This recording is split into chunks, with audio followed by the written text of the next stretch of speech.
तो आज का हमारा टॉपिक होने वाला है सोलेनॉइड। सोलेनॉइड क्या होता है? अगर हमारे पास कोई भी सिलेंडर शेप है, उसके ऊपर मैंने जो कंडक्टिंग वायर है उसको स्प्रिंग की तरह कुछ इस तरीके से लपेट दिया, तो जो स्ट्रक्चर बन करके आता है उसे हम लोग कहते हैं सोलेनॉइड।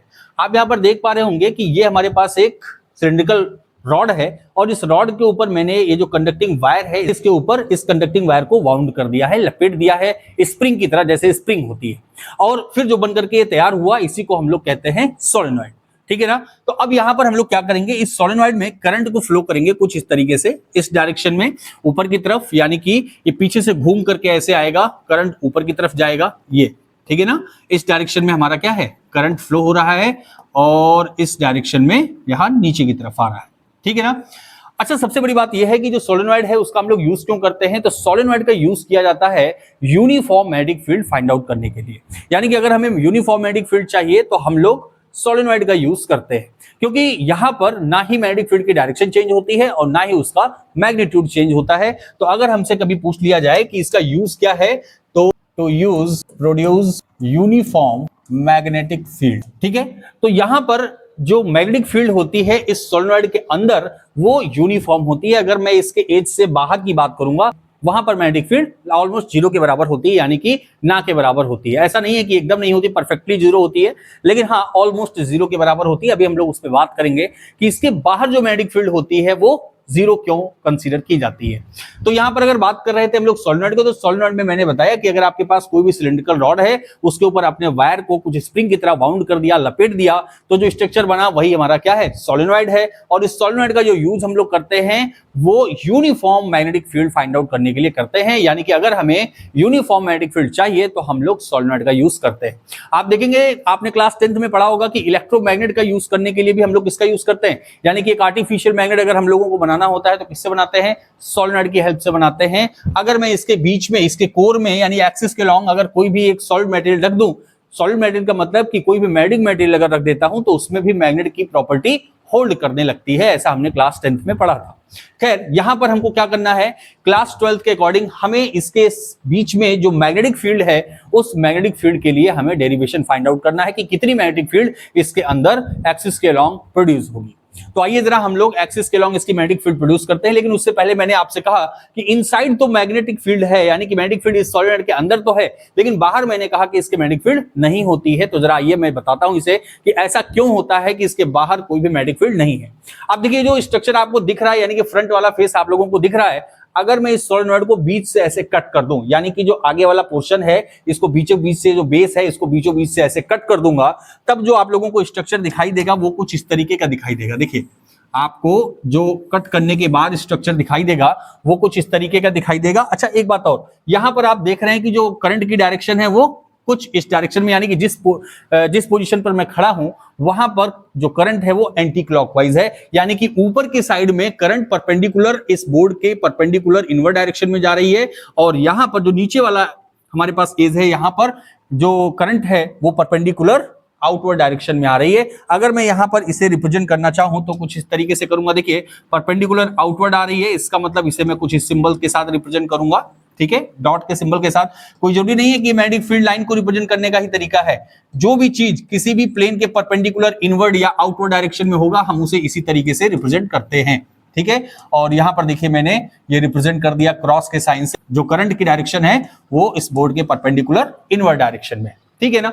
अच्छा, अब यहां पर जरा बात करते हैं। देखिए, इस वाले पॉइंट पर जो इलेक्ट्रिक करंट है वो किस डायरेक्शन में है, परपेंडिकुलर आउटवर्ड डायरेक्शन में है। अगर मैं आपसे पूछूं कि ये वाला जो वायर है इसके थ्रू जो प्रोड्यूस हुई मैग्नेटिक फील्ड है उसकी डायरेक्शन क्या होने वाली है, तो इसके लिए मैं क्या करूंगा, राइट हैंड थंब रूल का यूज करूंगा और करंट की डायरेक्शन में मैं अपने थंब को करूंगा और जिस डायरेक्शन में फिंगर्स कर्ल हो रही हैं उस डायरेक्शन में हमारी मैग्नेटिक फील्ड लाइंस होंगी कुछ इस तरीके से, यानी कि इसके चारों तरफ कुछ इस डायरेक्शन में हमारी मैग्नेटिक फील्ड लाइंस प्रोड्यूस होगी।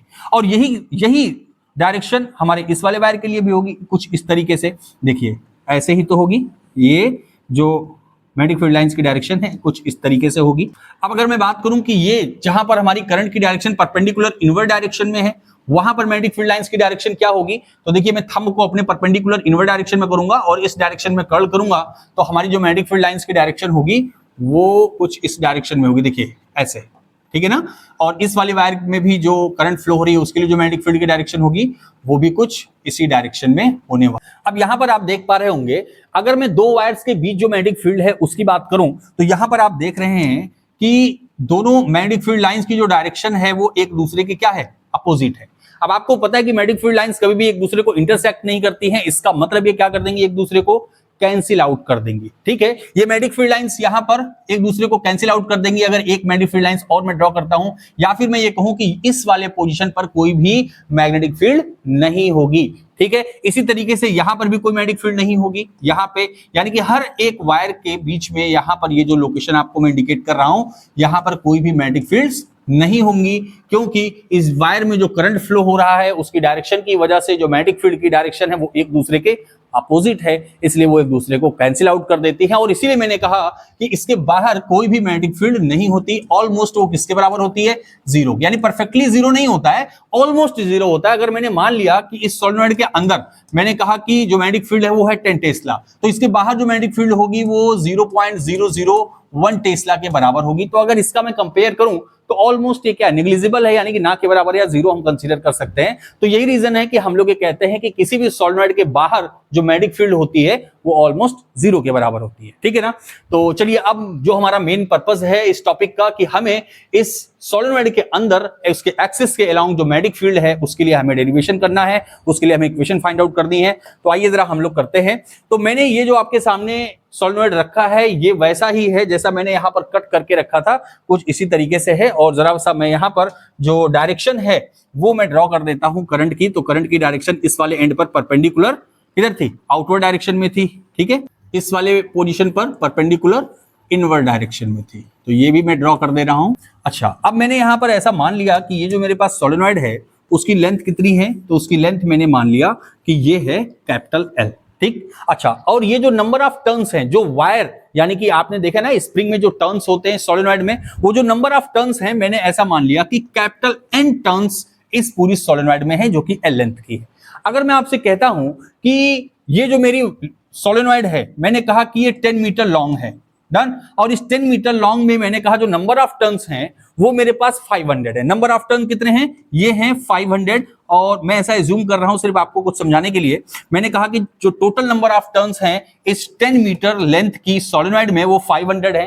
तो अगर मैं आपसे कहता हूं कि एक यूनिट लेंथ में कितने नंबर ऑफ टर्न्स होंगे, यूनिट लेंथ में नंबर ऑफ टर्न्स कितने होंगे, आप क्या कहोगे, आप कहोगे 500 डिवाइड बाई 10, यानी कि 50 टर्न्स होंगे एक यूनिट लेंथ में। आपने क्या किया, आपने कहा कि जो नंबर ऑफ टर्न्स हैं उसको डिवाइड कर दिया किससे, लेंथ ऑफ द सॉलिनॉइड। तो बस मैं यहां पर यही बताने वाला हूं आपको कि मैंने एज्यूम कर लिया कि ये जो हमारी सॉलिनॉइड है उसमें मैंने कहा कि small n is the number of turns, ठीक है, number of in unit length. मैंने ऐसा क्यों किया, क्योंकि अभी जब आप चल करके आगे जब डीएल लेंथ एलिमेंट कंसीडर करोगे, क्योंकि आप यहां पर क्या करोगे, एम्पियर सर्कुलर लॉ का यूज करोगे, और एम्पियर सर्कुलर लॉ क्या कहता है भाई, integration of B dot d l is equal to mu naught I net. ठीक है, ये जब यहां पर हम डीएल का इंटीग्रेशन करेंगे तो हमको वहां पर पता होना चाहिए कि यूनिट लेंथ में कितने नंबर ऑफ टर्न्स होंगे। तो चलिए यहां पर मैंने ऐसा मान लिया कि स्मॉल एन जो है वो नंबर ऑफ टर्न है एक यूनिट लेंथ में। यहां पर मैंने सॉलिनॉइड की लेंथ मानी है कैपिटल एल, और जो इस पूरी सॉलिनॉइड में नंबर ऑफ टर्न्स हैं वो कितने हैं, कैपिटल एन मान लिया है मैंने। डन। मुझे क्या करना है, मुझे इसके एक्सिस के अलोंग अगर कहा कि ये कोई पॉइंट है, कोई भी पॉइंट मैंने कंसीडर कर लिया P, इस P पॉइंट पर कितनी मैग्नेटिक फील्ड होगी हमें ऐसा कैलकुलेट करना है, फाइंड आउट करना है। तो इसके लिए मैं क्या करूंगा, एक एम्पीरियन लूप कंसीडर करूंगा, और वो एम्पीरियंस कैसा होगा, तो किसी भी शेप का हो सकता है, मैंने आपसे बताया था। तो यहां पर मैं मैग्नेटिक फील्ड फाइंड आउट करने के लिए जो एम्पीरियन लूप कंसीडर करूंगा वो एक रेक्टेंगुलर एम्पीरियन लूप कंसीडर करूंगा। कैसा करूंगा, एक रेक्टेंगल एम्पियर लूप मैंने कंसीडर किया यहां पर। ठीक है, इस पॉइंट पर हमको मैग्नेटिक फील्ड पता करनी है। मैं इसको कुछ नाम दे देता हूं, मैंने कहा P Q R S। Okay, अब मैं ये जितने भी है P Q Q R R S S P इस लूप में मैं क्या करूंगा, चूंकि रेक्टेंगुलर लूप है इसलिए हर एज पे मुझे क्या करना होगा, लेंथ एलिमेंट कंसीडर करना होगा। क्यों, क्योंकि मुझे क्या बताना है, यहां पर जब मैं B डॉट DL को ओपन करूंगा तो B DL cos थीटा आएगा, और वो थीटा जो है वो मैग्नेटिक फील्ड और लेंथ एलिमेंट के बीच का एंगल होगा। एक चीज यहां पर और देखनी होगी कि जो मैग्नेटिक फील्ड है उसकी डायरेक्शन क्या होने वाली है।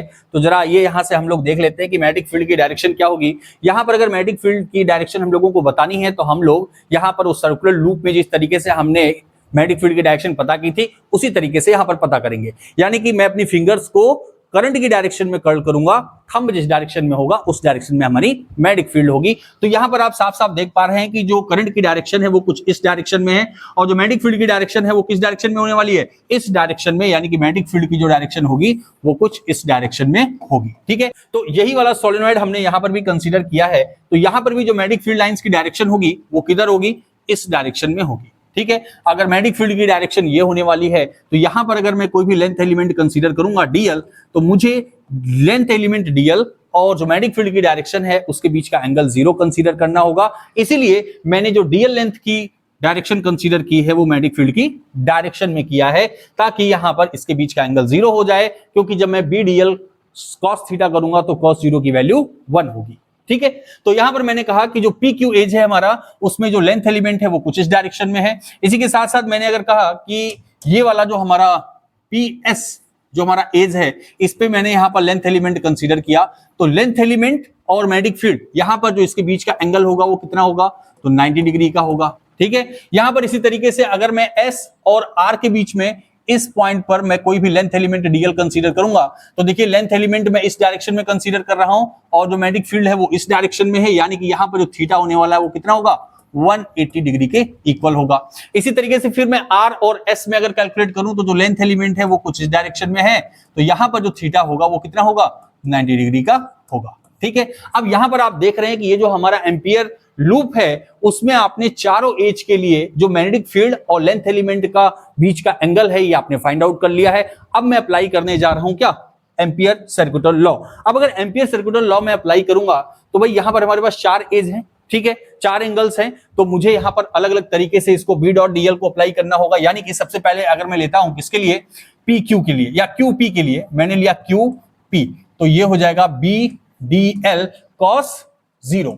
ठीक है, यहां पर मैंने लिया cos 0 डिग्री प्लस इंटीग्रेशन इस बार किसका होगा, पी एस का, यानी कि पी एस यहां पर मैंने लिखा बी डी एल cos कितना एंगल है, 90 डिग्री है, तो मैंने लिखा cos 90 डिग्री प्लस इस बार नेक्स्ट में किसका करूंगा, एस आर, यानी कि एस आर, और ये हो जाएगा B d l cos 180 degree.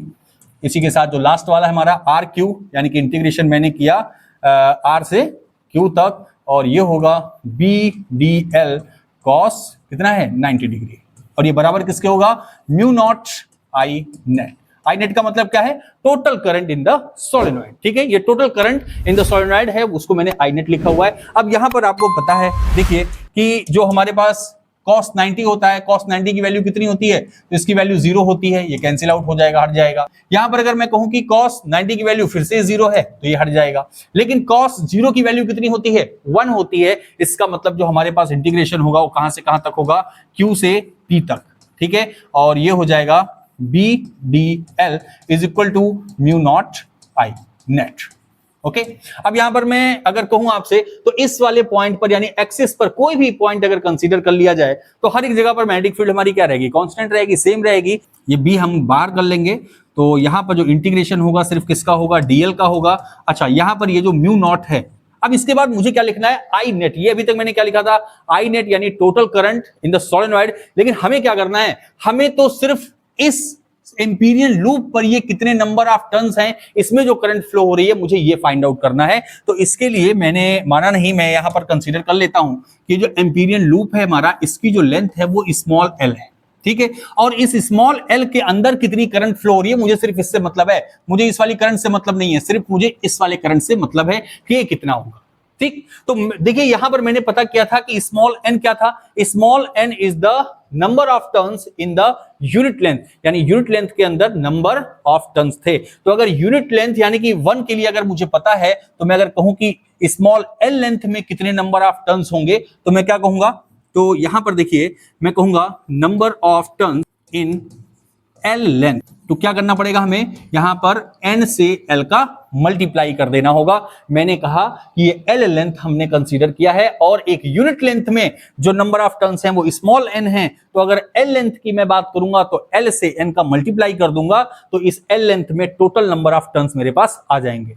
और अगर करंट की बात करें तो जो करंट फ्लो हो रही है I, उसका भी मल्टीप्लाई कर देंगे। ठीक, तो ये क्या आ गया मेरे पास, total current in L length of this Amperian loop. यानी कि यहां पर जो करंट की वैल्यू मैं लिखूंगा वो लिखूंगा NLI, डन।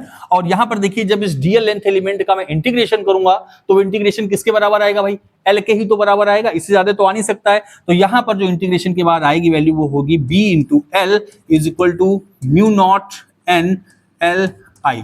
ठीक है, अच्छा ये स्मॉल l है क्योंकि स्मॉल l ये वाली लेंथ कंसीडर की है ना, तो डीएल लेंथ भी इसी में माना था, तो इसका इंटीग्रेशन भी स्मॉल l के बराबर ही आएगा। अब यहां पर देखिए क्या हो जाएगा, ये l और ये वाला l हमारा क्या हो जाएगा, कैंसिल आउट हो जाएगा। और जो मैग्नेटिक फील्ड के लिए हमारे पास फॉर्मूला आता है वो आता है B is equal to mu naught NI। ठीक है, ये जो मैग्नेटिक फील्ड आई है ये इस एक्सिस के अलोंग, या फिर मैं इस पॉइंट पे कह रहा हूं लेकिन मैं यहां भी कहूं यहां भी वही मैग्नेटिक फील्ड होगी, यहां भी वही मैग्नेटिक फील्ड होगी यहां पर। और जैसे जैसे एजेस के पास जाएंगे, जैसे जैसे किनारे पर जाएंगे या थोड़ा सा बाहर आते जाएंगे, वैसे वैसे मैग्नेटिक फील्ड की स्ट्रेंथ क्या होती जाएगी, कम होती जाएगी। क्योंकि मैंने अभी बताया आपको कि सोलेनॉइड के बाहर जो मैग्नेटिक फील्ड होती है वो ऑलमोस्ट कितनी होती है, 0 के बराबर होती है। ठीक, तो यहां पर हमने ये डेरिवेशन फाइंड आउट कर लिया, ये इक्वेशन फाइंड आउट कर लिया। यहां पर ये है मैग्नेटिक फील्ड, म्यू क्या है, म्यू नॉट को क्या बोलते हैं हम लोग, मैग्नेटोस्टैटिक कांस्टेंट। क्या बोलते हैं, मैग्नेटोस्टैटिक कांस्टेंट। और ये जो हमारे पास n है वो नंबर ऑफ टर्न्स को रिप्रेजेंट कर रहा है, और I जो है वो है करंट। अगर I हमारी यूनिफॉर्म है, इसमें कोई भी चेंज नहीं हो रहा है, तो जो मैग्नेटिक फील्ड होगी वो भी हमारी कैसी होगी, यूनिफॉर्म होगी। तो हम लोगों ने इक्वेशन फाइंड आउट कर लिया, जरा ये एक बार जल्दी से रिवाइज कर लेते हैं। तो मैंने आपसे बताया कि आज का टॉपिक हमारा है सोलेनॉइड। सोलेनॉइड क्या होता है कि अगर हमारे पास कोई भी एक सिलिंड्रिकल रॉड है, उसके ऊपर मैंने वायर्स को वाउंड कर रखा है, तो जो स्ट्रक्चर बनता है उसी को हम सोलेनॉइड कहते हैं। सोलेनॉइड का यूज किया जाता है किस लिए, कि भैया हमको यूनिफॉर्म मैग्नेटिक फील्ड चाहिए अगर, तो मैं सोलेनॉइड का यूज करता हूं। इसके अंदर जो भी मैग्नेटिक फील्ड होती है वो यूनिफॉर्म होती है, और इसके आउटसाइड जितनी मैग्नेटिक फील्ड होती है वो 0 होती है, ऑलमोस्ट 0 होती है, परफेक्टली 0 नहीं होती है। उसका रीजन भी मैंने यहां पर बताया कि जो मैग्नेटिक फील्ड लाइंस होती है इन कंडक्टिंग वायर के चारों तरफ जो बनती है वो एक दूसरे को क्या करती है, कैंसिल आउट कर देती है, जिस वजह से इसके बाहर कोई भी मैग्नेटिक फील्ड नहीं होती है। फिर हमने कहा कि हमें डेरिवेशन चाहिए था, तो मैंने कहा कि इसकी एक्सिस के अलोंग जो मैग्नेटिक फील्ड है किसी भी पॉइंट पर हमको फाइंड करना था, तो मैंने यहां पर एक एम्पीरियन लूप कंसीडर किया। और एम्पीरियन लूप मैंने कैसा लिया, तो रेक्टेंगल शेप का लिया। मैंने यहां पर कंसीडर किया जो सोलेनॉइड है इसकी टोटल लेंथ हमारे पास कैपिटल L है, और इसमें टोटल नंबर ऑफ टर्न्स जो थे वो मैंने कहा कि कैपिटल N है। मैंने ऐसा भी कंसीडर किया कि अगर एक यूनिट लेंथ में मैं नंबर ऑफ टर्न्स कैलकुलेट करूं तो उसे मैंने कहा कि small n is the number of turns in unit length. ठीक, अब अगर मैं कहता हूं कि इस L लेंथ में जो मैंने एम्पीरियन लूप कंसीडर किया है उसकी जो एज है उसकी लेंथ कितनी है, L है। मैंने अगर कहा कि इस L लेंथ में जो फ्लो होने वाली करंट है वो कितनी होगी, तो यूनिट लेंथ में number of turns into I मैंने कर दिया, तो मुझे मिल गया कि इस लेंथ में कितनी करंट फ्लो हो रही है। अब यहां पर चूंकि मैंने रेक्टेंगुलर लूप कंसीडर किया है, इसलिए मैंने यहां पर PQ, PS, SR, RQ का मैंने क्या किया, पहले मैग्नेटिक फील्ड और जो लेंथ एलिमेंट है उसके बीच का एंगल फाइंड आउट किया। उसके बाद मैंने 1 बाय 1 करके यहां पर वैल्यूज रखी, जहां पर जो भी चीजें कैंसिल आउट हुई कैंसिल किया, इंटीग्रेशन किया। फिर मैंने यहां पर जो इक्वेशन फाइंड की है वो B is equal to mu naught NI के बराबर है।